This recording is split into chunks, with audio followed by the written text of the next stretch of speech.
Hello, and welcome back to Organic Gardening for Beginners. My name is Jessica, the host of this show, as well as a vendor at my local farmer's market. I have a blog called Homegrown Food and Flowers and a little Etsy shop where I sell garden planters and seed kits and all the fun things to help you get started with your garden.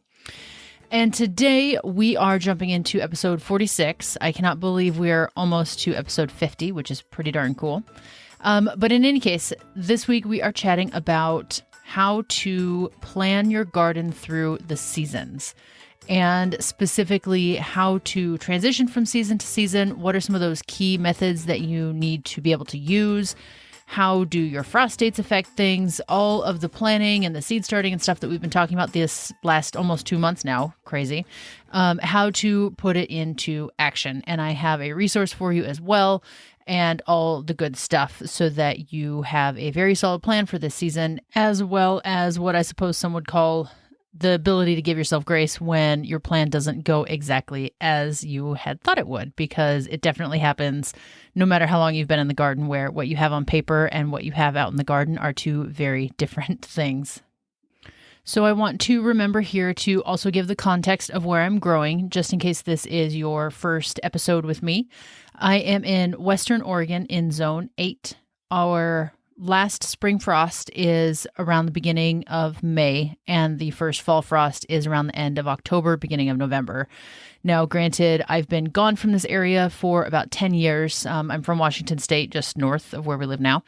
And things have changed a lot over the last 10 years as far as when spring hits, how hot it gets, how much it rains over the winter, which it's the Northwest, it rains a lot, but it's still changing. And so my point of saying all that is take this episode in particular with a grain of salt, because it's going to completely depend on where you live. If you are in the Northeast, if you're in Southern California, if you are in the South, if you're up in the Northwest like me, obviously we're all going to have a ton of nuance to where we live, whether you live out in the country or you live in downtown New York. You know, all those things are going to affect your climate, your microclimate, all the things. So think of this particular episode, and really any episode I put out, as kind of a skeleton guide to what you can apply to your area. So I might be talking about planting out my tomatoes in May, but you live in Boondock, Alaska, and you can't plant them out until June, or you live in Southern California and you can plant those puppies out in March. So, use a little bit of judgment here for what works for your area. And no offense to my Alaskan friends, because that might have sounded a little bit rude. But you get my point, hopefully. So in any case, know your growing season, know your frost dates. If you are not sure when your frost dates are, reference back to episode 42, where I talked specifically about what do they mean, how do you use them, how does that define your growing season, and when you plant what. It's really good fundamental knowledge for any gardener. So listen to that. I have a few links for you in those show notes for how to find your frost dates using your zip code, my two reliable sources that I use. If I remember, I will put them in the show notes of this episode too, so you don't have to go backtracking. But basically, your last spring frost date is the last time that your temperatures are going to drop below 32 degrees Fahrenheit, where you could potentially kill some of your frost sensitive plants. And then that first fall frost is the first time since summer that your temperatures will again drop to that freezing point, kind of ending your summer season and killing your frost sensitive plants. And those are kind of like the benchmarks, or the bookends as I refer to them, of one season to the next. And of course, as you're going to see in this episode, and I talked about it a ton last year, you can overwinter a lot of things. You can stretch your seasons in multiple ways. But those two dates, those estimated dates, because they're never, written in stone, but those influence a lot of what you do when you plant, all what you choose to plant, all of that. So keep that in mind. Go look it up if you don't know your dates, and just kind of keep those written down somewhere so you don't forget them. Okay, so one of the points I really want to make today is you can grow something throughout the entire year. And I would feel confident in saying that is the case no matter where you live. And I've lived in very different climates. As I mentioned before, I'm from the Northwest. I have lived in Southern California for many years. We lived in South Carolina for several years. And those are all three extremely different climates. I feel like if we had lived in the Northeast, then I would have had a really well-rounded idea of different growing climates. But in any case, I've got 3 out of what I consider 4 different ones. And I think we, especially new gardeners, we tend to fall back on you plant in the spring, you harvest through the summer, fall comes, you're done. And then you take off 4 months in the wintertime. And of course, there are some years where you totally need that. You are burnt out, you're stressed out, you just want to relax and take time off, or maybe you're moving or, life updates, whatever it is. No shade there. I've done it too when we moved and blah, blah, blah. But the point here is, with the right planning, you can grow so much food, so many flowers, so many herbs all throughout the year with very, very minimal inputs. Maybe something really simple to throw up like a PVC hoop house. Maybe it's a matter of just starting things indoors or providing a little bit of protection in the fall so that you get that last little bit of harvest, or you plant specifically winter hardy types of crops. And it takes planning. I won't say that you can, start in the middle of summer and magically have this year-round garden. It takes a little bit of planning. It takes a little bit of experience and trial and error, but it's something that I think is totally worth working towards to see just how much you can maximize your garden year. And so some of the skills that are important to this are, we're going to talk about succession planting, about transitioning your beds, and about I'll say seed starting. Like, how are you going to have these plants in the middle of summer when you're probably not going to find them at your nursery or your big box store or even at the farmer's market, but you've got this upcoming empty spot in your bed. And so you want to be prepared for that. And also a little bit more about overwintering. So succession planting is the practice of planting something more than one time. You plant them in succession. And a really easy example for this is something like radishes, where they take 1 month to mature, you pull them out, and then they're done. They're not going to grow back. They aren't, something like lettuce where you take off a few leaves and then the plant keeps growing and you come back a week later and you get more lettuce. You have to replant them. So something like beets or carrots or radish, those are all something that you can succession plant throughout the year. Even lettuce for that matter, because you are going, say you plant lettuce in the spring, you harvest it and it keeps growing, but eventually the weather is going to get too warm. And so you need to take out that whole plant. Otherwise, it's just going to go to seed and taste bitter and be a total waste of space in your garden. But you can plant that again come fall so that you have a nice fall harvest. And me personally, I still consider that succession planting, even though it's not back-to-back planting. It's still within the same growing season, within the same year, the same crop that I'm planting again. And so I know that I will plant my lettuce at least twice during the year, once in the spring, once in the fall, most likely at least one more in there. And this is also a really common practice for flowers that either only put up one bloom and need to be replanted, or ones that just kind of peter out after a couple of months. So something like a single stem sunflower that only gives you one bloom, you harvest it, you need to replant. That is a succession planting. Or something like zinnias, especially in the South, in my experience, where powdery mildew is very prevalent because of the humidity. And so you might get one flush of blooms from your first planting, and then you plant another round a couple or a few weeks later, so that by the time the first ones get diseased and start to slow down production, you have this new crop coming in with nice fresh blooms on it. Again, another example of succession planting. And if you are really going to maximize your year, this is an awesome practice to have on hand. Related to this is something called relay planting, which is putting one crop in right after the other in the same space. And it might be a different one. So another example would be, I plant my snap peas on the same trellis as my tomatoes. So I plant out my peas in end of February, beginning of March timeframe. They're growing, doing their thing while I'm starting my tomatoes inside. And then once the tomatoes are ready to go out in May, I put them at the base of the same trellis that my peas are currently on. And if my peas are still producing, for me, that's totally fine. I don't mind because the tomato needs a minute before it's really getting that high up on the trellis. And if the peas have already gone to flower and they're done, then great. The tomato's got all the room in the world to climb up the trellis. And it has even in the past gotten to the point where they're both actively growing up the trellis, and I have to decide, you know what, peas you could be producing for another week or so, but the pea pods just aren't as tender. You're starting to get a little bit stringy. I'm just going to cut you off at the soil level and let all the vines die back and the tomatoes grow up and cover them, leaving all the roots in the ground undisturbed. And that is an example of relay planting. So one thing comes out, another thing goes in. If you have something like carrots that you grow to maturity, you pull them out, and then you immediately pop in some lettuce plants, that's another example of relay planting. One thing right after the other.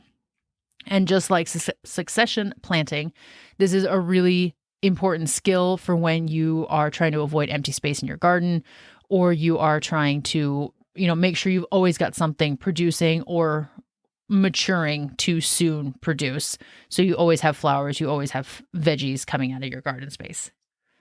All right. And now the idea of transitioning your garden from one season to the next. And you're really going to use those two previous methods of succession planting and relay planting to make this happen. So picture your spring garden with your snap peas, your lettuce, your spinach, your radish, maybe some calendula. Marigolds can be cold weather tolerant, this nice crispy, crunchy spring bed. And it's May. And you have your tomato seedlings, you have got your pepper seedlings, your cucumber seed packet, everything's ready. And this is the only bed you've got, and you need that space. And so you are going to transition your bed from your spring garden to your summer garden. Now, super important side note here. Do not feel like you have to go out and just raise everything in your garden bed. I know I just said everything has to come out, but I'm going to get into that. If your plants are still producing, if you love your lettuce harvest more than you want cucumbers as soon as possible, leave your lettuce there until you're ready to get rid of it. Maybe the weather's gotten too warm or it's just not producing a whole lot, and so you want to swap it out for a fresh crop. There is such nuance for when one crop is done versus when it's time to put in another one. And I know that this is probably a little bit more nitty gritty than I usually talk about, maybe a little bit more, I don't know, it feels like I'm being serious today, even though I'm not trying to. It's just, there are a lot of moving parts in the garden year when you're really trying to maximize things. And so to bring it back, if you are trying to fit everything into one space or a limited space or one garden bed, then yeah, you have to be a little bit more ruthless in the anticipation of what you're going to get. So yes, you might be enjoying that lettuce that is making these delicious spring salads, but you want those fresh tomatoes, and that May is the time that you need to plant them so that you have a long enough season for them to mature and actually get them, to eat them. Then that is a decision for you and you alone of which one is more valuable, the lettuce or the tomato. I would also say here that this is a great time to practice your companion planting because, maybe both crops are equally valuable. You want them both, or your space is just that tight. Similar to the snap peas and tomatoes sharing the same trellis that I mentioned before, maybe you sacrifice one or two lettuce plants and you pop in your tomato in their place, but leave the other ones there because they can still, use that space while the tomato is filling out. There are a ton of ways to put things together to take advantage of your space, take advantage of your growing season beyond, here's this blank slate garden. I'm going to put in all my plants. They'll grow. I'll take them all out and then start again. There are so many overlapping pieces that, you might have 50% of your bed as a seedling or, not quite producing yet, and 50% of your garden that is actively producing or actively ripening some sort of produce on it. And it might look a little bit messy, or, you've got this dinky little seedling next to this 6-foot tall tomato plant, and Is it going to do okay? Is it going to get the sun it needs? What's going to happen with my tomato? And I don't know that that's a very common thing. I want to say when I chat with people, it seems like, Mother's Day rolls around and it's planting weekend and there we go. And that's all that people plant. And so I want to kind of expand your horizons into that idea of think of a constant transition in your garden through the seasons, through plant maturities, through crop failures. That's actually something I haven't even mentioned yet. Sometimes crops fail. So here's a perfect example. I just planted spinach seeds indoors a few weeks ago. And spinach is not a difficult crop to grow, but I have them out in our hoop house where we have not yet perfected how to regulate the temperature in there. And so I've got these small spinach seedlings that have all bolted in their tiny little pots, which is very unusual. Usually spinach, grows for a few months and then it bolts. But things got too warm and so it, stressed the plant and it triggered seed production. That is a crop failure. There's no point in planting those out in the garden or taking them to the farmer's market or anything like that. And so the space that I had allotted for the spinach in my home garden is now getting replaced with something else. And so that flux is always there. So maybe this is the year where, again, like I just mentioned with companion planting, you experiment with, yes, I put in my late spring, early summer planting of all my usual suspects, peppers, tomatoes, zucchini, cucumbers, and all that. But then I'm also experimenting with putting in a new round of calendula in August with the hope that I have these new fresh plants to bloom through October. Or your cilantro bolted in the beginning of summer because it doesn't like the heat, but I'm going to keep in mind that I need to start more seeds or plant seeds directly in the garden, again, come July, August, so that I have a fall harvest of cilantro. This is a practice makes practice type of method where it's never going to be perfect. Weather's going to affect things. Pests are going to affect things. Your kids, I've talked about all those roadblocks that can totally throw themselves in the way of your garden year. Maybe it's more dry or there's more drought conditions than normal and it throws things off. But this is one of the things I love about planting for the whole year. Just because your spring planting didn't go well or it got hot and your garden burned to a crisp, you can still try again with a fall garden that you then overwinter in a lower stress, slightly slower time of year and get a spring harvest instead. There are tons of ways to manipulate your garden, your space, your seedlings, all those so that you, again, maximize your space, maximize your harvest and your growing season. So the last thing that I want to mention is specific to overwintering. And if you haven't listened to my episodes on fall gardens and what you can overwinter, jump back to the August to September episodes. There are a bunch in there about planting out your fall garden. What are some of your top picks or my top picks for what to grow? And that'll give you some nice context. But basically, I want you to remember that so many more plants can be overwintered than are typically thought of as being winter plants. So, you might think of cabbage or kale or carrots or beets as being, these sturdy plants that can make it through colder temperatures. But there are a shocking number of flowers that can make it through winter as well. My cilantro plants made it through an actual ice storm where they had ice on the leaves and they made it through anyways. They looked pretty rough, I won't lie. But they made it, and I used them in the kitchen, a week later when they had kind of perked back up. Or my thyme is still going strong. My oregano, my sage also looks a little bit sad, but it's totally alive, and I cook with it still. So you can overwinter way more than you think you can. And for flowers specifically, I want to direct you to a book called Cool Flowers by flower farmer Lisa Mason Ziegler. She has a ton of information in there about which flowers you can overwinter to get nice early spring blooms beyond, the typical like tulips and daffodils, all the fall bulbs that are beautiful, but you can really expand your array of blooms that you get that much earlier. Say you want to grow your own flowers for Mother's Day, you can totally do that if you just plan ahead. So to help you with the planning, I made a resource, and this one is a paid resource. I I don't think I've ever put a paid resource on this show before. Everything is free because I love to educate. I love to help. This one is a very affordable, very, very affordable little resource for you.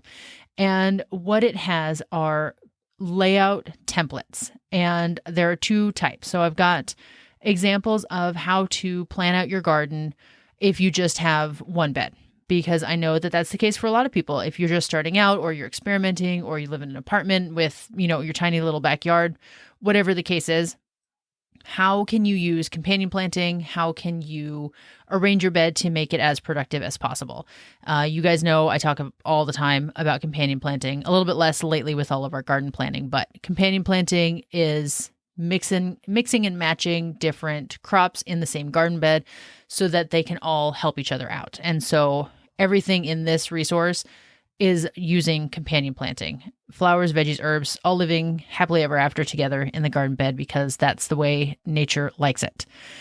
And so there are a few demo layouts of, a container garden, a 4x8 garden, or border garden where your restrictions of your space might influence what you can plant, and you want to see some ideas of how to maximize it.